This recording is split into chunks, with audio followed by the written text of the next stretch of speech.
President Biden is giving the commencement speech at the Naval Academy in Annapolis, Maryland. Let's listen. Hello, Naval Academy. Whoa.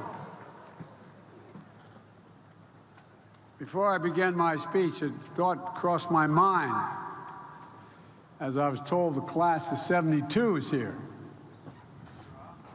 I was appointed to the Academy in 1965 by a senator who I was running against in 1972. Never planned it that way. I wasn't old enough to be sworn in. I was only 29 years old when I was running. He was a fine man. His name was J. Caleb Boggs. I didn't come to the Academy because I wanted to be a football star, and you had a guy named Staubach and Bellino here. So I went to Delaware. But all kidding aside, the best line of the debate was, after it was all over, the announcer, the questioner, who was a good guy but supported my opponent, who was a good man as well, I might add. And he said, "Senator Boggs, you have anything else you want to say?" And he said, "Yes, just one thing." And he took the microphone.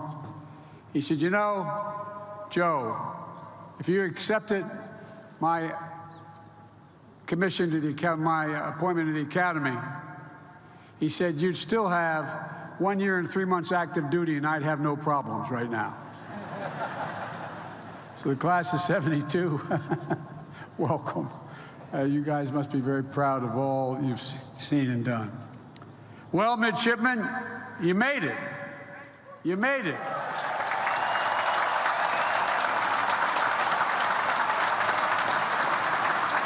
I'll bet there were times you wondered if you'd ever see this day.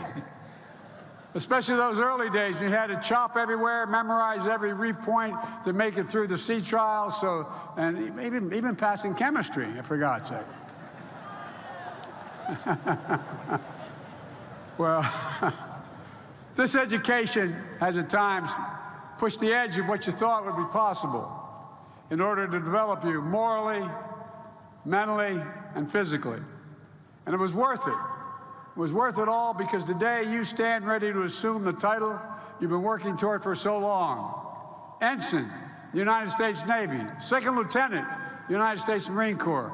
Members of the greatest fighting force in the history of the world, and that's no exaggeration. You have earned it. Congratulations.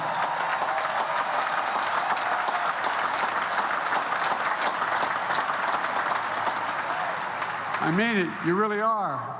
I've been in and out of Iraq and Afghanistan over 38 times. My son spent a year in Iraq, won the Bronze Star, Conspicuous Service Medal. I lost him, but at any rate, I've seen you in action. This is the finest military, not a joke.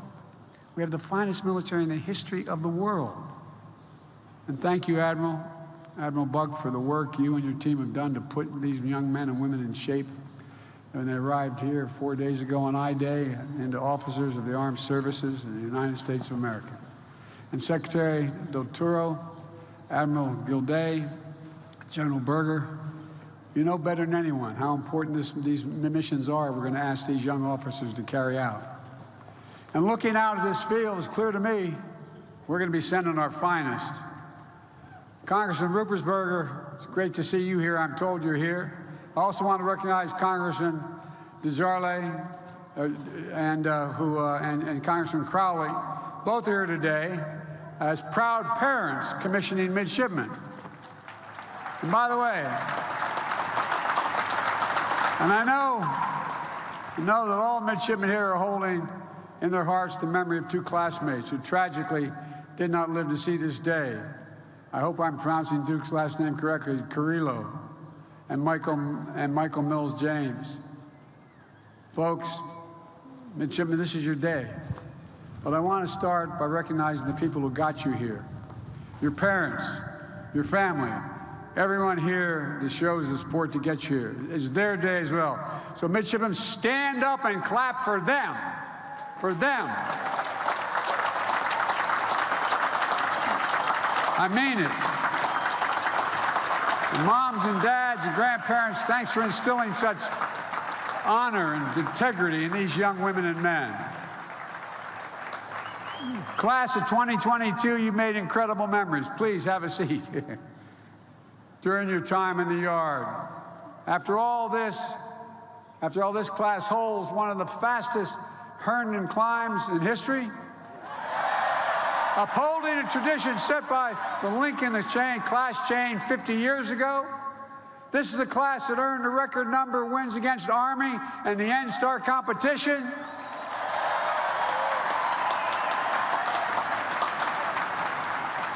I hope my son up in heaven doesn't hear me saying that part. He's Army. So many wins. You ran out of room on that flagpole, man. Look, this is a class of midshipmen. Diego Fago, who wasn't expecting that snap in this year's Army-Navy game. But once he got the ball, he knew what the hell to do with it, didn't he? You won the game. You won the game. Class of midshipmen Sarah Skinner, the 54th Rhodes Scholar, the United States Naval Academy. 54th, and led the women's rugby team to a national title. Stand up. I want you to stand up. And now, Sarah's on the Olympic development team. I can't wait to see you, kid. I can't wait to see you. When I couldn't play football anymore, I played rugby in law school. I should have spent more time in law school, but at any rate. Class of midshipmen, first class, Andre Rasco, Delta Company, your class president.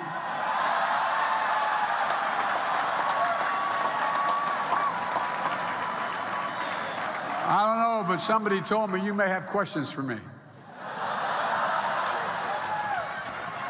I think only the class understands that one. You've all got so much to be proud of. You really do. And by the way, once you're commissioned, remember, I'm your commander-in-chief. So don't ask me too tough a question, okay? Look, and I know, unlike me, when I graduated from the University of Delaware, I had a few minor infractions, like hosing down an RA anyway. Unfortunately, we didn't have the same tradition you have here. So before I take care of you, let's not forget, this is also the class that also got rowdy during the Air Force Week and plebe year, and they're still trying to clean the chocolate syrup off the ceiling in King Hall. You lived through Red Beach Massacre.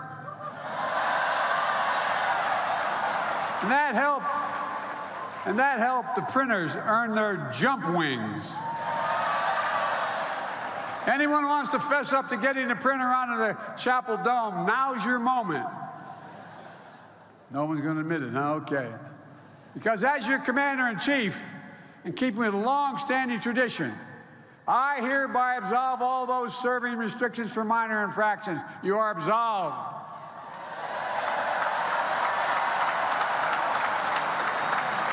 And as I said, I wish all my graduation speakers would be able to do that.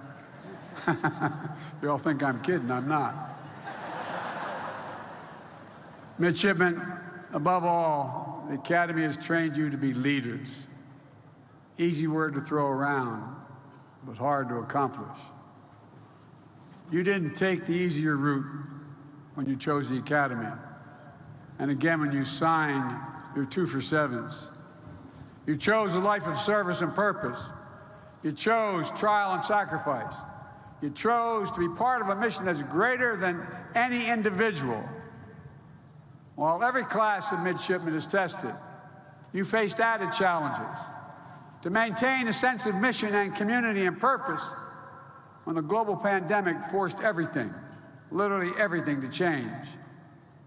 When you were told not to return after spring break as youngsters, when your second year, you weren't allowed to see anybody other than your roommate. Hope the hell you picked right. When you had to take your classes over Zoom, I should say, sitting in your uniforms and mesh shorts. Oh, I figured that. And then coming back to the yard as first is not only to reform, but to remember what this place and what this time is supposed to be like. To return to the brigade, to what it was pre-COVID, and rebuild morale. You had the responsibility to right the ship, and all of you stepped up, I'm told. You came together. You learned the first and most important lesson of leadership, to always, always care for your people, to respect everyone's talents, to be inclusive, and to make sure the United States Navy and the United States Marine Corps draw from the full strength and diversity of this nation. Everybody. Midshipmen, for the rest of your careers, you're going to face challenges unforeseen. You're going to have to adapt, be ready to lead your people through whatever lies ahead. To state the obvious, no generation of graduates gets to pick what world we're going to graduate into. It's already been formed for you, but you must change it. No officer knows the range of challenges they'll face when they commission. In class of 2022, you are graduating at an inflection point, not only in American history, but in world history, and I mean it. The challenges we face, the choices we make, are more consequential than ever. Things are changing so rapidly that the next 10 years will be the decisive decade of this century, because it's going to shape what our world looks like and the values that will guide it, not just for the immediate future, but for generations to come, and that is not hyperbole. Over the past few years, we've seen how interconnected the world is. The deadly pandemic has impacted not just our own schooling, but almost every aspect of our lives. Impacts of disruptions in the global supply chain, causing significant inflation, accelerating the climate crisis that's leading to rising seas and more severe weather patterns around the globe, and Putin's brutal war in Ukraine. Not only is he trying to take over Ukraine, he's literally trying to wipe out the culture and identity of the Ukrainian people. Attacking schools, nurseries, hospitals, museums, with no other purpose than to eliminate a culture. A direct assault on the fundamental tenets of rule-based international order. That's what you're graduating into. It's the world in which ensigns and second lieutenants, a world that more than ever requires strong, principled, engaged American leadership, where America leads not only by the example of its power, but the power of its example. Think of why most nations agree to support us. It's the example. It's the example we set. You'll learn to crew the most advanced ships in the world, train the most elite combat units, conduct undetected submarine missions, fly the most advanced fighter planes. But the most powerful tool that you'll wield is our unmatched network of global alliances and the strength of our partnerships, which since I got elected, I've been trying to reestablish in detail. Earlier this week, I returned from my first trip as president, been there before, as president though, to the Indo-Pacific, a region that will be vital to the future of our world. I met with the leaders of Japan, the heads of state of Japan, the Republic of Korea. I participated in a meeting of the Quad, which I restarted over China's objection, including Australia, Japan, India, and the United States, 4 leading democracies in the Indo-Pacific. And I launched, together with 13 other countries across the region, the new Indo-Pacific Economic Framework to help write the rules of the road for the 21st century. Before I departed Asia, Before I left for Asia, I should say, I got a phone call from the Prime Minister of Sweden and the President of Finland. Could they come and see me in the Oval? They came to ask me whether I'd support them joining NATO. The actions taken by Putin were attempted, to use my phrase, to Findelize all of Europe, make it all neutral. Instead, he NATOized all of Europe.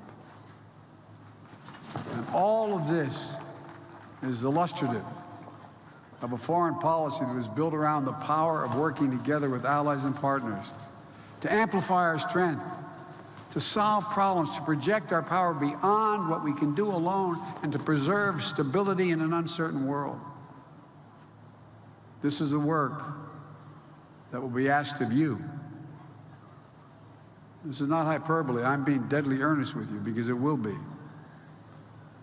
As sailors and Marines, submariners and SEALs, Navy aviators, surface warfare officers, we're going to look to you to ensure the security of the American people, to build connections and strengthen interoperability with our allies and partners around the world.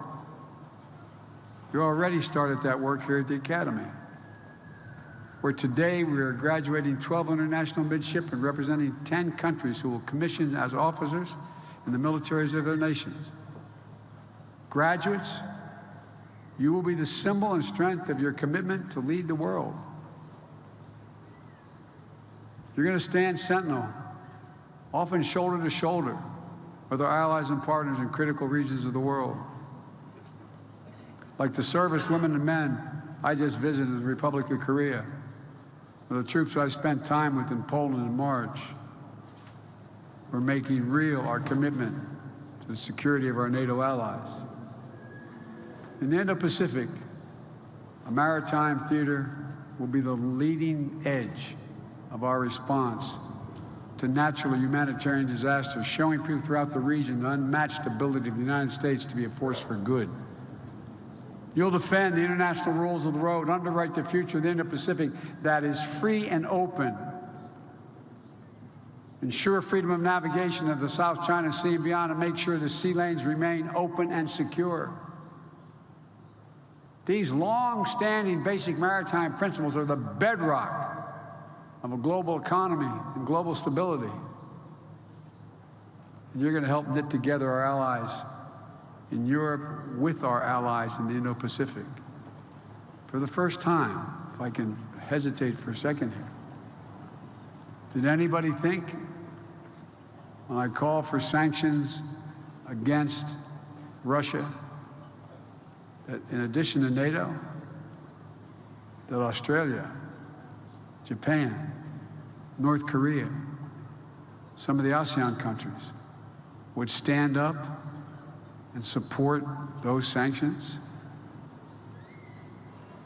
The world is moving so rapidly. I need not tell you aviators. Within the next decade, you're going to be able to circumvent the world within the atmosphere in a little more than an hour. Things are changing. And Putin's brutal assault on Ukraine has spurred a truly global response, not just from Europe, but from Japan, Korea, Singapore, New Zealand, and more. Standing with us to impose sanctions on Russia. Australia, sending military aid. Germany, for the first time, significantly upping their budget. Germany. Fiji, assisting the FBI in seizing the yacht of an oligarch. We're seeing the world align, not in terms of geography, east and west, Pacific and Atlantic, but in terms of values. We're living through a global struggle between autocracies and democracies. And I will note, I've met more with Xi Jinping than any other world leader has. When he called me to congratulate me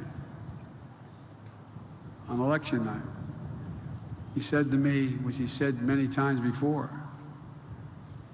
He said, democracies cannot be sustained in the 21st century. Autocracies will run the world. Why? Things are changing so rapidly.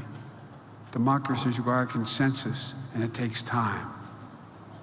And you don't have the time. He's wrong.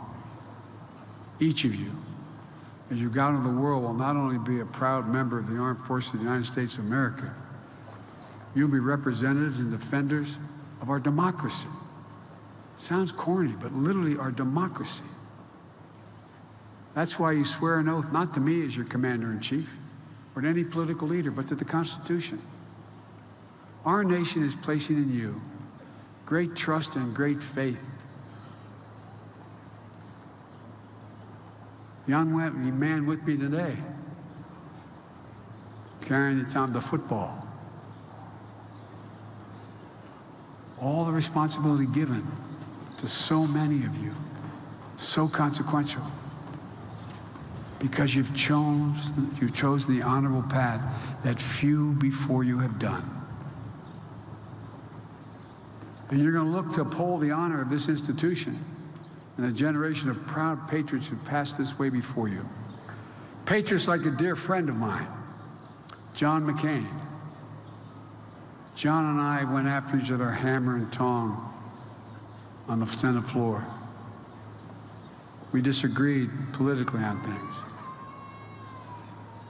But being here, I can't help think of John and how the Naval Academy meant so much to him. He chose these grounds for his final resting place. John was an American hero who withstood torture, years of being held as a prisoner of war. And when he came home, he decided he wanted to continue to serve. We traveled tens of thousands of miles together as he is staffing me as a senator.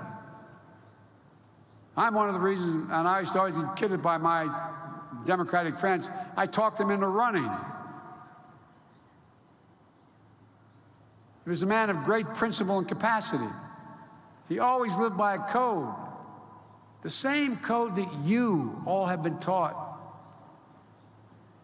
It's not just words, it's real. Duty, honor, loyalty. He kept that code throughout his years as a prisoner of war. All the time he served in the United States Congress. As I said, we often disagreed, but we were close friends. John and I, we knew one another. In March of 2018, I was honored that John asked me, because he wasn't physically able, to come to the Naval Academy and receive on his behalf the Alumni Association's Distinguished Graduate Award and speak for him. Shortly after that, when John was on his deathbed at his home in Arizona, I went to see him. I was leaving after the visit, and in a voice barely above a whisper, he called me over his bedside. He said, "Joe, will you do my eulogy?" I said, "Yes, John."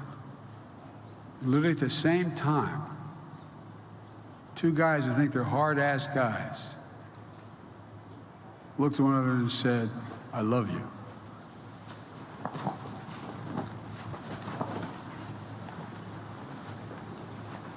Class of 2022,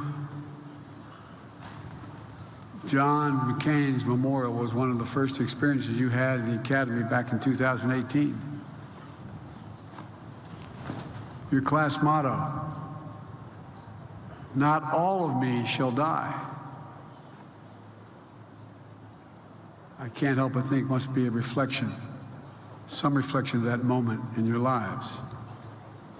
Reminder of the responsibilities you've taken on and the legacy you will leave behind. It's a promise you made to each other and to this institution. Because what lives on will be the service you will give to others and the timeless principles that you're willing to sacrifice everything to defend. In this moment, we must steer our nation and our world through this decisive decade. I hope you'll keep the memory of the example of Academy graduates like my friend John McCain close in your hearts as you embark on your commissions. I cannot promise you the way will be straight or the sailing will be easy, but I can promise you that you all have the tools needed to navigate any waters you encounter. This great academy has prepared you to face every challenge and overcome any obstacle. You are ready. For my wish to you is fair winds and following seas, because I know you will remain always faithful. May God protect you all, and may He set you on your journey. And may God protect all those who wear the uniform of the United States of America. Thank you. Thank you for your service.